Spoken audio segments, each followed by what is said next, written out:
إن تنصروا الله ينصركم ويثبت أقدامكم. Bismillahirrahmanirrahim. Assalamualaikum warahmatullahi wabarakatuh.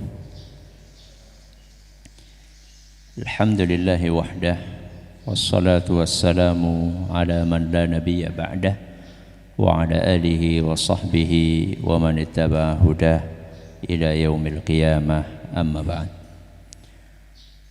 Sebagaimana yang telah kita janjikan, kita akan memulai membahas apa yang ditulis oleh Imam Bukhari dalam kitab beliau Al-Adabul Mufrad. Yang punya kitabnya bisa dibuka di halaman 11. Beliau berkata rahimahullah, bab yang pertama yaitu bab firman Allah Azza wa Jalla, wa wassaynal insana biwalidayhi husna. Wa wassaynal insana biwalidayhi husna. Dan kami telah mewasiatkan kepada manusia agar berlaku baik kepada kedua orang tuanya. Dan kami, siapa kami di sini? Allah Azza wa Jalla. Kami yaitu Allah telah mewasiatkan kepada manusia agar berlaku baik kepada kedua orang tuanya. Al-Quran Surat Al-Ankabut ayat 8. Inilah judul bab pertama yang dibawakan oleh Imam Bukhari dalam kitab Al-Adabul Mufrad. Intinya adalah memerintahkan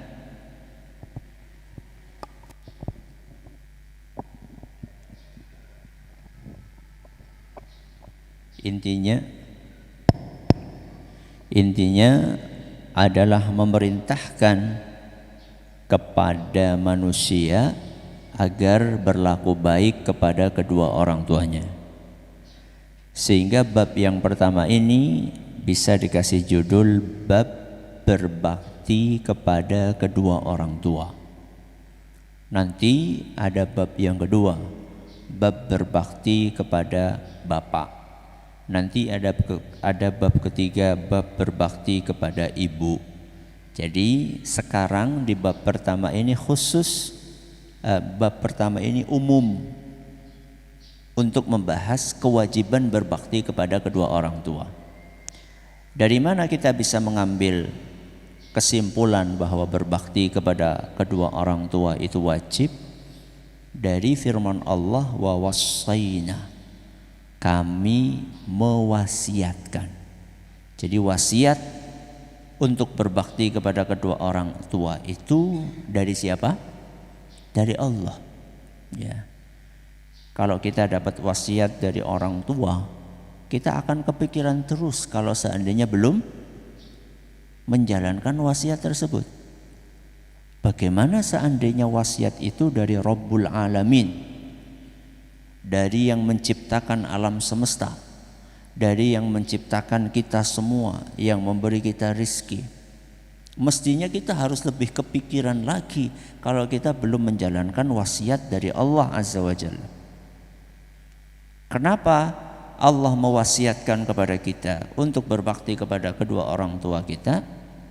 Karena beliau berdua adalah merupakan sebab adanya kita di muka bumi.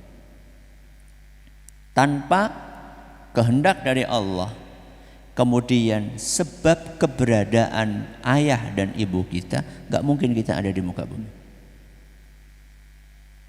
Setelah Allah menakdirkan ayah dan ibu kita bertemu, kemudian melahirkan kita, gak cukup hanya melahirkan saja.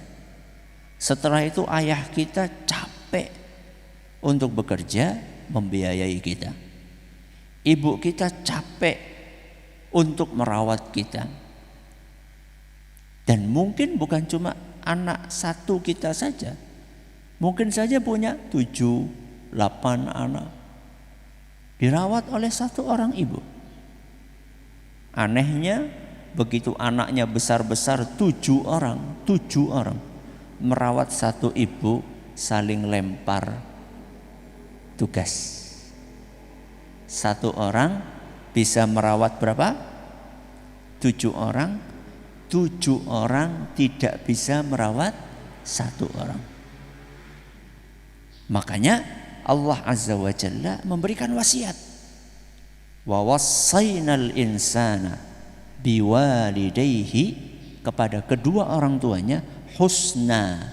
Husna itu kebaikan. Kebaikan di sini mencakup kebaikan ucapan, mencakup kebaikan perbuatan, mencakup kebaikan sikap. Semua hal baik yang kita miliki itu seharusnya kita arahkan, kita tujukan kepada kedua orang tua kita. Ketika kita akan berbicara, berbicaralah dengan memilih kata-kata yang terbaik, yang tersopan, yang paling jauh tidak menyinggung keduanya. Kalau kita bisa berkata sopan kepada teman-teman kita, kalau kita bisa berkata sopan kepada ustadz kita, kalau kita bisa berkata sopan kepada bos kita, kenapa kita nggak bisa berkata sopan kepada kedua orang tua kita? Kalau kita mau ngomong sama bos kita, kita akan menyusun kalimat sebaik mungkin supaya bos kita tidak tersinggung. Kenapa kepada kedua orang tua kita mau ngomong senyemlonge? Kenapa kita tidak pikirkan apakah kata-kata kita itu menyakitkan beliau atau tidak? Mencakup perkataan yang baik, mencakup perbuatan yang baik. Bukan hanya kata-kata yang baik, perbuatan kita. Kita berbuat, bertindak, berperilaku, unggah-ungguh di rumah kita, menyakitkan enggak kepada orang tua kita? Oke, orang tua kita nyuruh untuk misalnya nah itu dijemur. Nggih, tapi apa? Itu menyakitkan. Hindari, sikap-sikap seperti itu dihindari. Ya. Sikap kita merasa ilmunya sudah banyak karena dari pesantren, sedangkan ibu kita, bapak kita mungkin jangankan ke pesantren, belajar Iqra saja mungkin nggak selesai. Kemudian kita merasa lebih tinggi dari kedua orang tua kita. Ini bukan sikap yang baik. Ini bukan sikap yang baik. Maka di dalam ayat yang dibawakan oleh penulis sebagai judul bab yang pertama, surat apa tadi? Al-Ankabut ayat 8, beliau membawakan firman Allah Azza wa Jalla, wa wassaynal insana biwalidayhi husna. Allah mewasiatkan kepada manusia agar berbuat baik, berperilaku baik, bertutur kata baik kepada kedua orang tuanya. Mudah-mudahan apa yang kita pelajari bermanfaat. Kita akhiri dengan doa kafaratul majlis. Subhanakallahumma wa bihamdika asyhadu an la ilaha illa anta astaghfiruka wa atubu ilaik. Assalamualaikum warahmatullahi wabarakatuh.